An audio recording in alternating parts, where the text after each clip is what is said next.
Elbow Grease Productions, in association with MichaelJacksonInsider.com, presents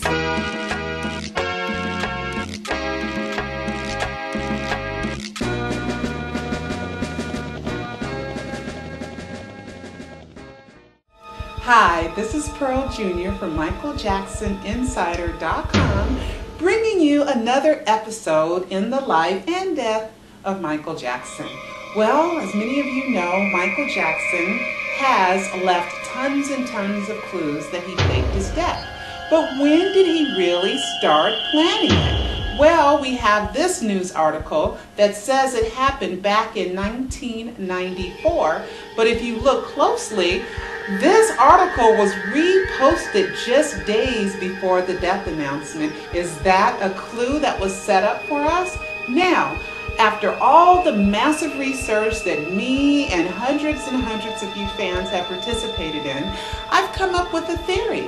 I think Michael Jackson really had planned to seriously fake his death during the Invincible era. The reason why is because Michael loved Elvis Presley and wanted to top Elvis Presley.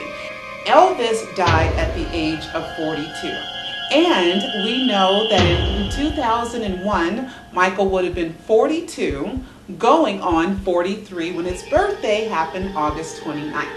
If we look at the album cover for Invincible, it looks very ghost-like. Also, MichaelJacksonLive.com, which is the website that sold the tickets to This Is It on the internet, which meant the push of a button they could refund it, was registered the year 2000, which is March 12th. Coincidentally, happens to be my sister's birthday. I'm sorry, guys. I just can't resist the birthday connections. Now remember, Michael Jackson Live matches with AEGLive, which matches with LA Live. That should prove some kind of collaboration. Also, the Regal Theater inside of LA Live was where they premiered Michael Jackson's This Is It, and it was also the grand opening of that theater. You think that's a coincidence? Now, John Branca, a lot of people are like, why did he have the will if Michael fired him in 2003? And we know that to be true. And there was suspicion, and it was an Inter-4 investigation that alleged that Tommy Mottola and John Branca were siphoning off some of the royalties in an overseas account. Now, I don't know if that's true or not, but I've been thinking about, why did John Branca meet with Michael in an emergency type situation at the Great Western Forum here in Los Angeles just 8 days before the death announcement?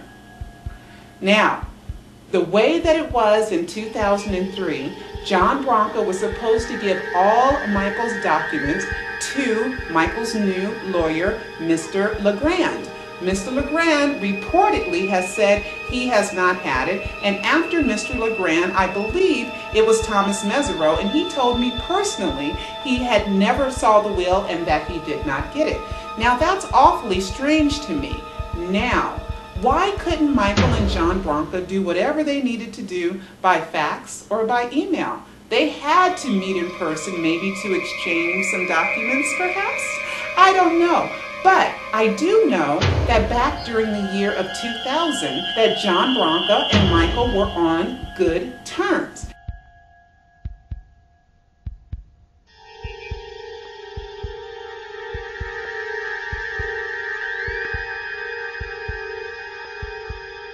Now, Paul Gongaware has said that they were thinking about doing something with Michael way back. For lack of a better term, history with Michael Jackson. You said that you were on the Dangerous Tour. You were a part of the Dangerous Tour. Yes.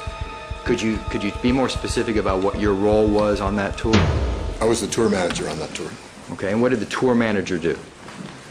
Logistics, travel, that sort of thing. Did you have contact with Michael Jackson during that period of time? Not much. Did you spoke to him on occasion? On occasion, yes. You also said that your next tour with Michael Jackson was the History Tour. Is that right? Yes. What was your role in that tour? That tour was in two legs. On the first leg, I worked for the worldwide promoter, Marcel Abram. And on the second leg, I was the tour executive. And the reason for the change in the job on the second tour was second leg was why? Objection relevance. I'll overrule the objection within 352. You may answer it. So again, the The question, reason sir? you changed jobs in the second leg of the tour. That's the job that they needed me for. Was it a promotion, or was it just a different job? Well, there were some problems on the tour, financial problems, and I was brought in to straighten them out. During that period of time, did you have occasion to interact with Michael Jackson? Yes, On many occasions? yes. You spoke to him quite a bit? Especially in the second half of it, yes. You, when were you asked to handle the production on the This Is It series of shows? Right from the start.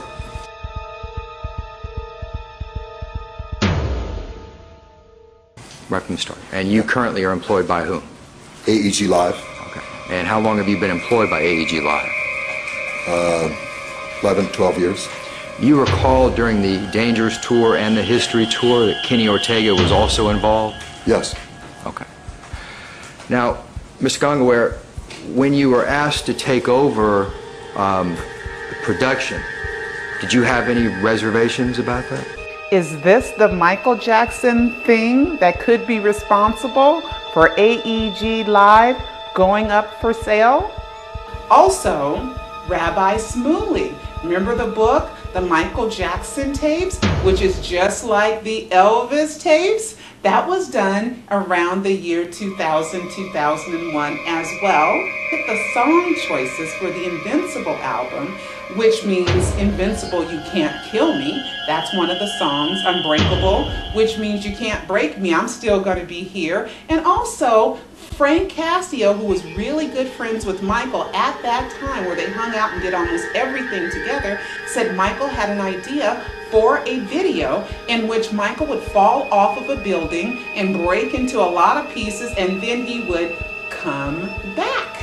How about that? That's in Frank Cascio's book. Also, we have the song Heaven Can Wait. We have the song Threatened. We have the song Don't Walk Away. And then we have the song Butterflies. And everybody knows that a butterfly is first a caterpillar, and then it has a new life, a new birth, and it turns into a butterfly, and then it can fly and soar. So is that symbolic of a new birth for Michael Jackson? And you guys remember when Frank Cascio was interviewed and somebody asked him about me and the death hoax? Okay.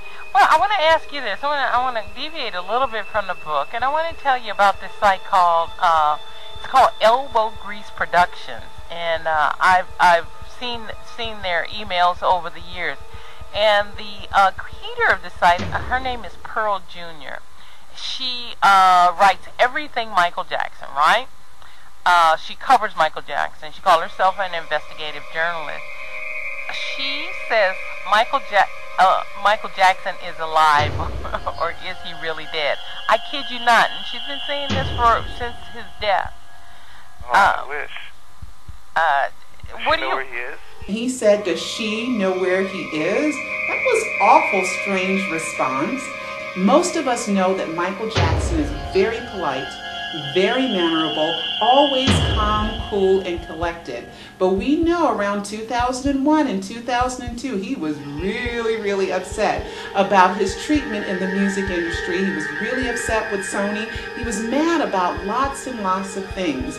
Now, we do have the date of 7/7/2002, which is the weekend in which Michael was with Al Sharpton protesting about the music industry and Sony and Tommy Mottola. And we also have that matching with 7 years later, the date to the memorial, and 7/7/2002 is when that fake will was signed.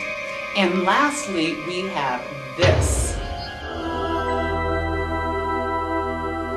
And still, I'm able to do what I do, and nothing can stop me. No one can stop me, no matter what. I stop when I'm ready to stop. Kind of a bold statement for such a quiet, neat guy. Well, I think he meant it. Well, guys, it's food for thought. This is Pearl Jr. with MichaelJacksonInsider.com, and I will see you next time.